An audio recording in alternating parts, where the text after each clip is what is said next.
Ito pa lang walang laman, doon itatapon to mga kababayan. Naka-separate po yan dito sa Taiwan. Ayan.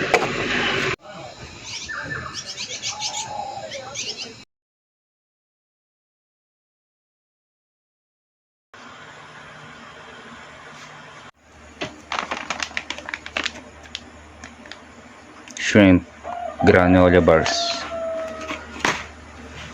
Tapos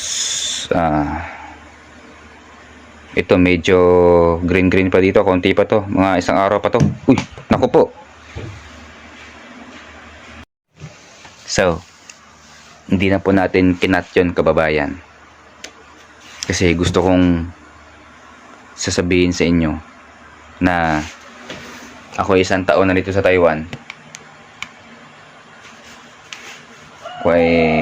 Wala pang sariling bahay o wala man ako napundar sa Pilipinas o sa sarili ko kababayan.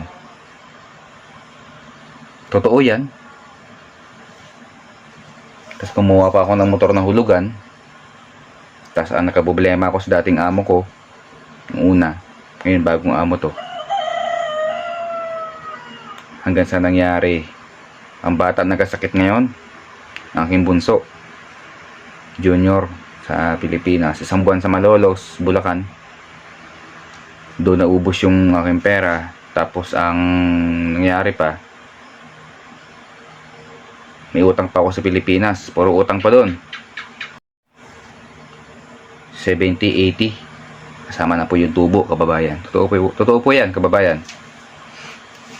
Kaya sa lahat po nanonood sa akin dyan, maraming salamat po mga kababayan. Laban lang. At kayo ang saksi na talagang walang-wala ako ngayon. Nag-vlog, nagsimula ang kababayan. Ay. Alam nyo, guys, kababayan,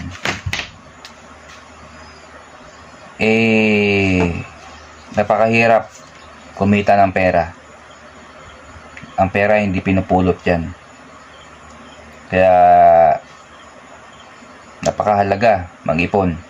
Pero aanin mo ang ipon kung ikay pamilyado kababayan, na halos kulang na kulang pa ang pinapadala mo sa Pilipinas. Tayo ay pasimula pa lang sa abroad, talagang di pa nakakabawi pero labis ako nasaktan kasi bata sa Pilipinas, walang gatas, may dede. Tapos yung mga utang pending kababayan. Real talk na yan kababayan, talaga totoong buhay talaga yan kababayan, Pero kahit na ganon, ginagawa natin ng video yan para may pakita sa inyo.